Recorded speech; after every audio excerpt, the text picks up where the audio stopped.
2026年4月15日の夜、午後11時過ぎのことでした。オーストラリアの夜空を高さ60メートルにも及ぶ巨大な炎が焦がしたんです。ビクトリア州コリオにあるビバエナジーのジーロング製油所で発生した大規模火災ですね。ええ。もしあなたが最近ガソリンスタンドで値段を見てため息をついたなら、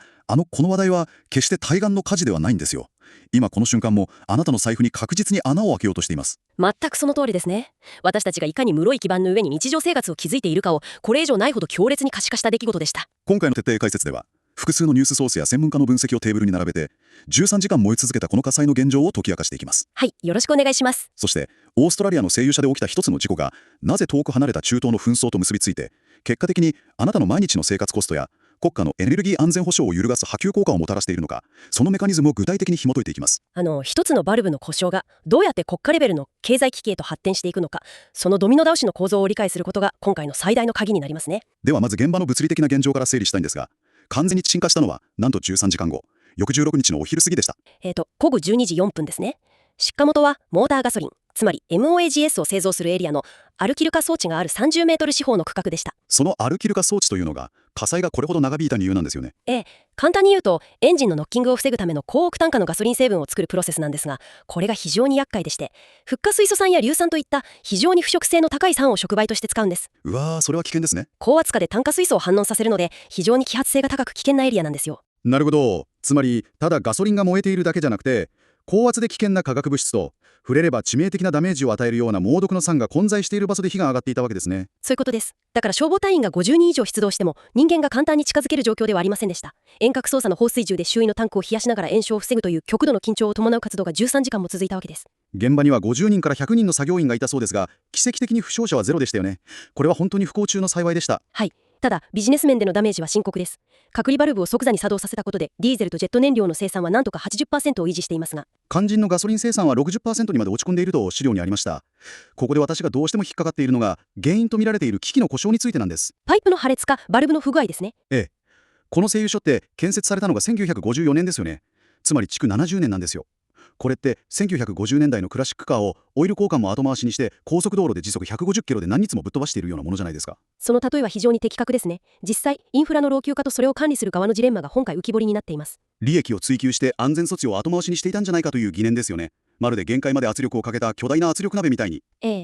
ビバエナジーは最近中東情勢による燃料供給の逼迫に対応するために生産量を最大化しようとしていくつかの計画的なメンテナンスを延期していたことが明らかになっています。会社側のスコット・マイヤット CEO は延期したメンテナンスと火災が起きた区間は無関係だって強く主張していますよね。はい。でも労働組合のトニー・ハインズ氏は現場を歩けば至るところが錆だらけだとメディアに語っています。過去にもトラブルが相次いでいたそうです。ただ複雑なのは、ハインズ氏自身も単に会社を非難しているわけではないという点ですよね。そうなんですよ。彼は会社は非常に薄い利益率で操業していて、海外の安価な製油所との厳しい競争にさらされていると会社を擁護するような発言もしています。つまり安全に莫大なお金をかけて国際競争に負ければ工場が閉鎖されて全員が職を失ってしまう、その痛手になっているわけですね。まさに利益と安全のトレードオフです。オーストラリアの国内生成ビジネスがギリギリの限界ラインで回っていた証拠と言えます。さてここからさらに視点を広げたいんですが、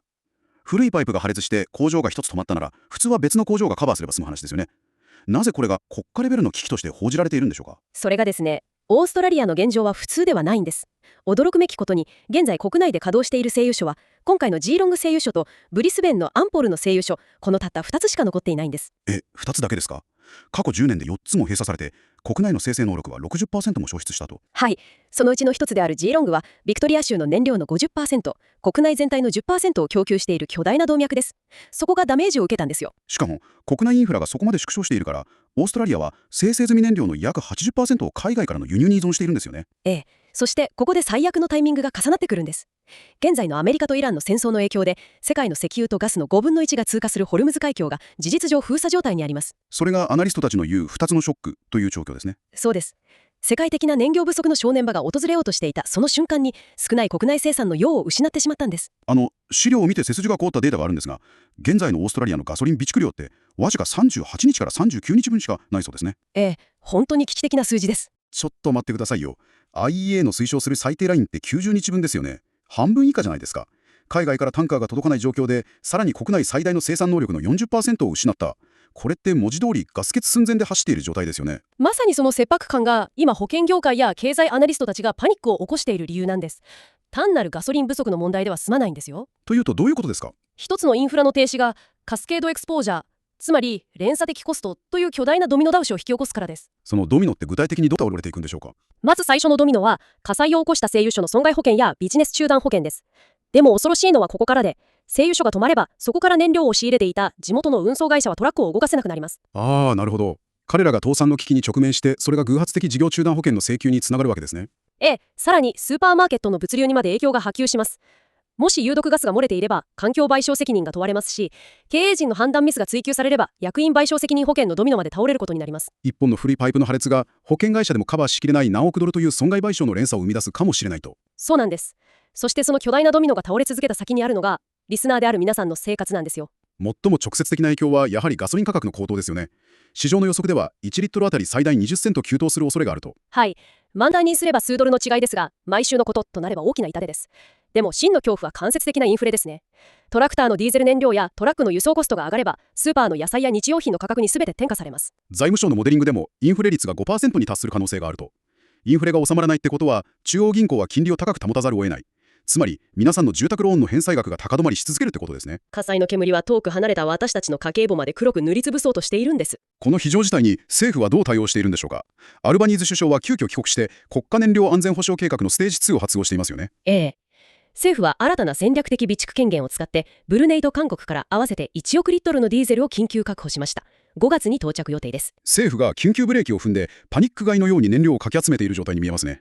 ただ私が気になっているのが政府が国民に向けてやっているキャンペーンなんです。少しの工夫が助けになるというやつですね。そうです。タイヤの空気圧を適正にしようとか満タンの給油を控えようって呼びかけています。野党はこれを税金を使ったプロパガンダだと批判していますが、政治的な立場は別として実効性はどうなんでしょうか？政府としてはパニック買いによる枯渇を防いで少しでも需要を抑えたいという意図は明確にあります。でも国民にタイヤの高気圧を確認してとお願いするだけでこの地政学的な危機が乗り切れるんでしょうか？なんか足の骨が折れてるのに絆創膏を貼ってるだけのように感じてしまうんです。その違和感は専門家たちも共有していますよ。ライスタットエナジーのジェロ・ファルーチオ氏は重要産業に優先的に燃料を回して一般市民の燃料使用を制限するステージ3への移行は避けられないだろうと警告しています。ステージ3ってつまり燃料配給制ですよね。お金を払ってもガソリンが買えない時代が来るかもしれないと。彼が言うには仮に明日中東で停戦してもサプライチェーンの船のスケジュールが正常化するのに2ヶ月はかかる。そこに今回の火災が上乗せされて危機はもはや掛け算になっているんです。なるほど。80% を輸入に頼って残りを基地70年の2つの製油所に依存しているという構造的な欠陥はタイヤの空気圧を調整したくらいじゃどうにもならないということですね。全くその通りです。タンカーによる緊急調達は必要な対処法ですが、システム全体の病理を治すものではありません。そろそろ今回の解説をまとめましょう。1950年代に建てられた製油所のおそらく古くなったバルブの故障、それが遠く離れた中東の危機と最悪のタイミングで結びつきました。はい。そしてそれが私たちのガソリン代やスーパーの物価を上げ、住宅ローンにまで影響する連鎖的コストを生み出しています。現代のインフラと経済は全て見えない糸で複雑につながっているんですね。最後にあなたに一つ挑発的な視点を提示して終わりにしたいと思います。私たちの液体燃料システムがこれほどまでに脆弱だとしたらという話ですね。私たちが本当に多額の税金を投じて構築すべき究極の戦略的備蓄って石油をタンクに溜め込むことなんでしょうか？それとも別の道があるのではないかと。そうなんです。電気自動車への移行を加速させて国内の再生可能エネルギー網を急拡大させる。つまりそもそも遠い中東からオイルタンカーが海峡を通ってくる必要のない社会を作ることこそが真のエネルギー安全保障なのではないでしょうか。非常に考えさせられる視点ですね。次にガソリンスタンドで跳ね上がるメーターを見てため息をついた時、ぜひ60メートルの炎と私たちの室井サプライチェーンのことを思い出してみてください。そして私たちの社会が進むべき本当の解決策はどこにあるのか、あなた自身の頭で探求してみていただければと思います。